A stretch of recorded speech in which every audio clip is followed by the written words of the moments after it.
समस्त महाराष्ट्राला आणि हिंदुस्थानला कालच आम्ही विजयादशमीच्या शुभेच्छा दिल्यात। आज पुन्हा विजयादशमीच्या निमित्ताने शुभेच्छा तर देतोच आहोत, पण काल शिवसेना पक्षाचा दसरा मेळावा झाला आणि कालपासून वर्तमानपत्रातील किंवा दूरचित्रवाहिनीवरच्या सर्व प्रतिनिधींचं मत होतं की भारतीय जनता पक्षाने त्याच्यावर कालच प्रतिक्रिया द्यावीची। आम्ही खऱ्या अर्थाने हिंदू संस्कृतीत, खऱ्या अर्थाच्या हिंदू संस्कृतीत जगतो आहोत, वाढतो आहोत आणि त्यामुळे ज्या विजयादशमीच्या दिवशी किमान वाईट कोणाला चिंतू नये, वाईट कोणाबद्दल बोलू नये, ही संस्कृती आणि अशा अर्थाची हिंदू संस्कृती जपणारे आम्ही आहोत। त्यांचं आम्हाला माहीत नाही आणि म्हणून कालपासून आम्ही या विषयावर प्रतिक्रिया दिली नाही। शिवसेनेचा महाविजयी मेळावा, त्याचं नाव त्यांनी महाविजयी मेळावा असं ठेवलं। आजकाल थिएटर्स बंद आहेत, सिनेमागृह बंद आहेत, मैदानं बंद आहेत, नाट्यगृह बंद आहेत आणि त्यामुळे आजकाल काही फिल्म्स या OTTवर निघतात। तसं कालच्या शिवसेनेच्या दसरा मेळाव्याचा महाविजय मेळावा म्हणजे OTTवरचा महाफ्लॉप शो होता असंच म्हणावं लागेल। 50 लोकांसमोर आविर्भाव 50,000 लोकांचा आणायचा आणि सर्व भाषण माननीय मुख्यमंत्री उद्धवजी ठाकरे यांचं हे एका जळफळाटातून निर्माण झालेलं भाषण होतं आणि त्यामुळे सगळ्या भाषणामध्ये केवळ जळफळाट जळफळाट आणि जळफळाट याच पद्धतीचं चित्र होतं। विश्लेषण संपूर्ण भाषणाचं करायचं झालं तर एका बाजूला अर्णव गोस्वामी आणि कंगना रनौत यांनी जी काही शिवसेनेची वाट लावली त्याचं दडपण, दुसरं पहाटे परमपूज्य सरसंघचालकांचं जे भाषण झालं त्याचा विपर्यास काढून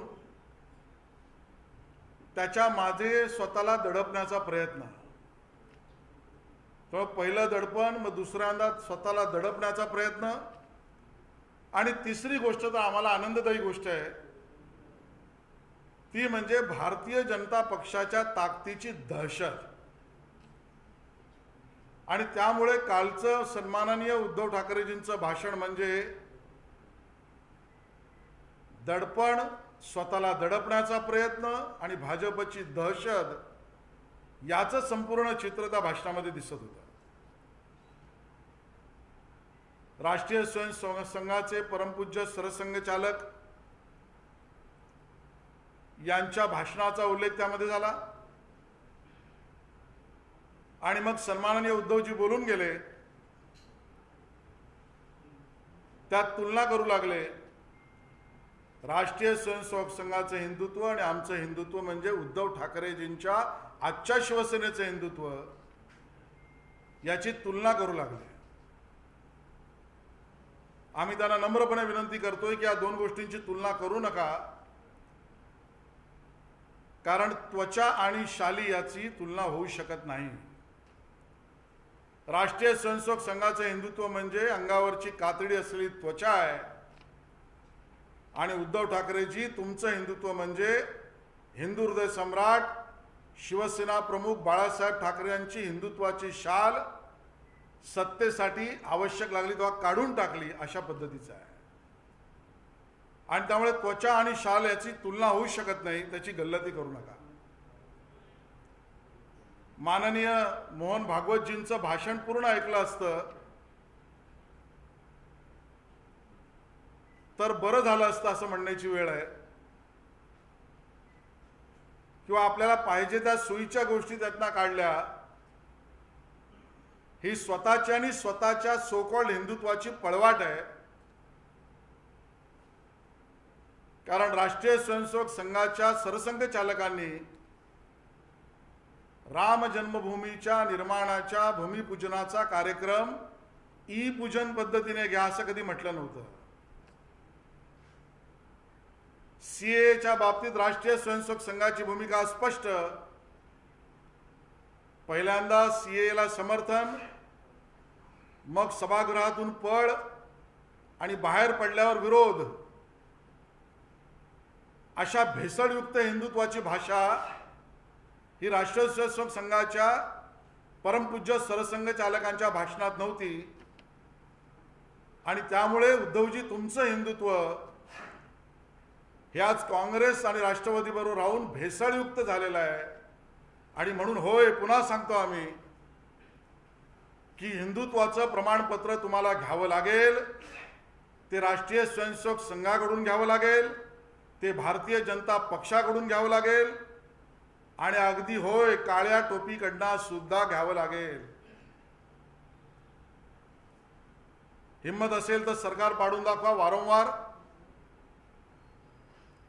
एक मनात असलेली इनसिक्युरिटी, भीती, याचं वारंवार भाष्य हिम्मत असेल तर सरकार पाडून दाखवा. माननीय देवेंद्र फडणवीसजींनी तुम्हाला केव्हाच आव्हान दिलंय, अहो पहिलं सरकार चालवून तर दाखवा. आणि त्यामुळे आमचं तर म्हणणं आहे कधीतरी घराबाहेर पडून तरी दाखवा. थाळ्या व टाळ्यांचा उल्लेख झाला. आमचं हिंदुत्व तुमच्या टाळ्या आणि थाळ्या वाजवण्यासारखं नाही म्हणे. सर्वात प्रथम तर संदर्भ चुकीचा. आज मी सांगितल्यानंतर ज्यांनी भाषण लिहून दिलं त्याच्यावर नक्की संक्रांत येईल. तरीही सांगतो, टाळ्या आणि थाळ्याचा हिंदुत्वाशी संबंध नव्हता. तो करोना योद्ध्यांना, आपल्या करोनाच्या काळात काम करणाऱ्या सर्व सेवकांचा उत्साह वाढवण्यासाठी टाळ्या आणि थाळ्यांचा विषय होता. आणि हिंदुत्वाचाच विषय घ्यायचा असेल तर टाळ्या आणि थाळ्या वाजवून होणार नसेल. जर टाळ्या आणि थाळ्या वाजवायच्या नाहीत तर काय घरात बसून हंडी उगवायच्या? स्वतः घरात बसून मार्गदर्शन करणाऱ्या मुख्यमंत्र्यांना हा अधिकार नाही. महाराष्ट्र ज्यावेळेला एका अर्थाने महापुरामध्ये, करोनामध्ये, त्या ठिकाणी आलेल्या चक्रीवादळामध्ये ज्या वेळेला त्रस्त होता त्यावेळेला तुम्ही काय करत होतात हा महाराष्ट्र तुम्हाला प्रश्न विचारतोय. राम जन्मभूमी, बाबरी मस्जिदचा उल्लेख झाला. मला जास्त बोलायचं नाही, पण होय सन्माननीय उद्धव ठाकरेजी, तुम्हाला आम्ही नम्रपणे सांगतोय की ज्याचा उल्लेख आपण केलात आणि बिळात कोण गेला याचा उल्लेख केलात म्हणून सांगतो, मी माझ्यासहित केशवजी असतील, विश्वास असतील, आम्ही सगळेच जण अयोध्येला एकदा नाही तीनदा गेलो आहोत. पण 92-93चा तो काळ आठवा. उद्धव ठाकरेजी व्यक्तिगत तुम्हाला म्हणतोय, तुम्ही कुठल्या बेळात होतात ते सांगा, त्यावेळेला तुम्ही काय करत होतात ते सांगा. मोदीजींनी देश सांभाळावा याबद्दल सुद्धा शिकवण देण्याचा प्रयत्न झाला. खरं तर माननीय उद्धवजींच्या मागे माननीय मुंबईच्या महापौर बसल्या होत्या म्हणून हा प्रश्न उपस्थित करावासा वाटतो. ज्यांना देश सांभाळा म्हणून तुम्ही सांगताय त्यापेक्षा आमचा तुम्हाला सवाल आहे, किमान मुंबई तरी सांभाळून दाखवा. शिवडीच्या रुग्णालयामध्ये कुजून मृत्युमुखी पडलेला माणूस दुर्भाग्यपूर्ण मुंबईकर आम्ही पाहिला. घाटकोपरला घरातून चक्कीवर पीठ आणायला गेलेली आमची भगिनी घाटकोपरवरून गटारात पडून हाजी अलीच्या समुद्रात ज्याचा मृतदेह आम्ही पाहिला. जे मुंबईला सांभाळू शकत नाही त्यांनी देश सांभाळण्याच्या विषयात मार्गदर्शन करणं म्हणजे सूर्यावर थुंकण्यासारखं आहे. आणि त्यामुळे मोदीजींना मार्गदर्शन करणं म्हणजे सूर्यावर थुंकण्यासारखं आहे, हे सुद्धा आम्ही त्या ठिकाणी स्पष्ट करू इच्छितो. काल हास्यास्पद उल्लेख माननीय मुख्यमंत्र्यांनी भाषणात केला. मी देशभरातील सर्व मुख्यमंत्र्यांना आवाहन करतोय की जीएसटी टॅक्ससाठी एकत्र या. जीएसटी म्हणजेच टॅक्स आहे. जीएसटी मध्ये गुड्स सर्व्हिसेस टॅक्स आहे. जीएसटी टॅक्स असं वेगळं नसतं. याची सुद्धा ज्यांना माहीत नाही त्यांनी आवाहन करणं म्हणजे भयंकरच आहे. धर्माच्या नावावर, देवदेवळांच्या नावावर सरकार पाडण्याचं कटकारस्थान केलं जातं का याची भीती भाषणातून दाखवली. एका वाक्यात सरळ उत्तर आहे, जे कर्माने पडणार आहेत त्यांना धर्माने पाडण्याची गरज नाही. आणि त्यामुळे तुम्ही स्वतःच्या कर्माने पडणार आहात, आम्ही पाडण्याचा प्रश्नच येत नाही. बाकीच्या भाषणाचं वर्णन करायचं झालं तर नेहमीच पशु, प्राणी, बेडूक, मनगट, तलवार, अफजल खान, छाताड, कोथळा आणि एवढाचाच वारंवार उल्लेख, शब्दावलीतही फरक नाही. असा हा फ्लॉप शो म्हणजे शिवसेनेचा कालचा दसरा मेळावा होता. पण सगळंच वाईट बोललं पाहिजे असं नाही. म्हणून एक गोष्ट मात्र स्वागतार्ह आहे, कालच्या सभेमध्ये हे मात्र स्वीकारावंच लागेल, एकमेव प्रभावशाली भाषण झालं ते म्हणजे संजय राऊत यांचं. आणि त्यामुळे त्यांनाही आमच्या शुभेच्छा आहेत. धन्यवाद. Hindi Hindi Hindi Hindi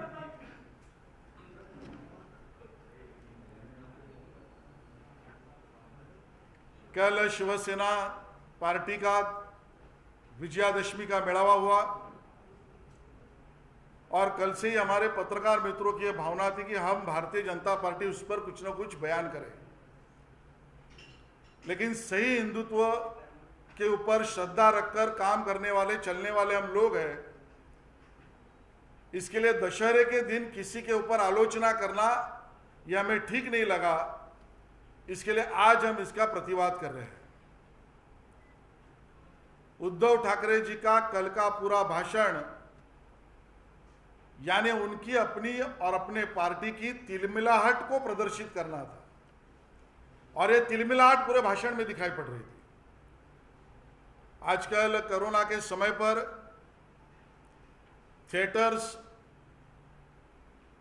grounds, drama theatres ये सभी बंद है, और इसके कारण सभी फिल्में आजकल ओटीटी पर रिलीज हो रही है. उसी बात को मैं आगे बढ़ाता हूं कि शिवसेना का कल का दशहरे का महाविजयादशमी मेळावा, इसका मतलब ओटीटी पर आई हुई महाफ्लॉप फिल्म है, इस प्रकार का ही वर्णन कर सकते हैं. विश्लेषण अगर पूरे भाषण का करना तो अर्नब गोस्वामी और कंगना राणावत ने जो शिवसेना को और शिवसैनिकों की वाट लगाई, उसका दड़पन, उनका दबाव पूरे भाषण में दिखाई दे रहा था. और खुद को बचाना है, इसके लिए राष्ट्रीय स्वयंसेवक संघ के परम पूज्य सरसंघ चालक जी के भाषण का विपर्यास करके उसके पीछे छुपने का प्रयास था. और तीसरी बात जो हमें आनंददायी है, वो पूरे भाषण में भारतीय जनता पार्टी का उल्लेख इतनी जगह किया कि भारतीय जनता पार्टी के दहशत का भी परिचय वहां पर था. तो ये भारतीय जनता पार्टी के दहशत के दबे तले थे. ये अर्नब गोस्वामी और कंगना राणावत ने किए हुए आरोपों के दड़पन पे थे,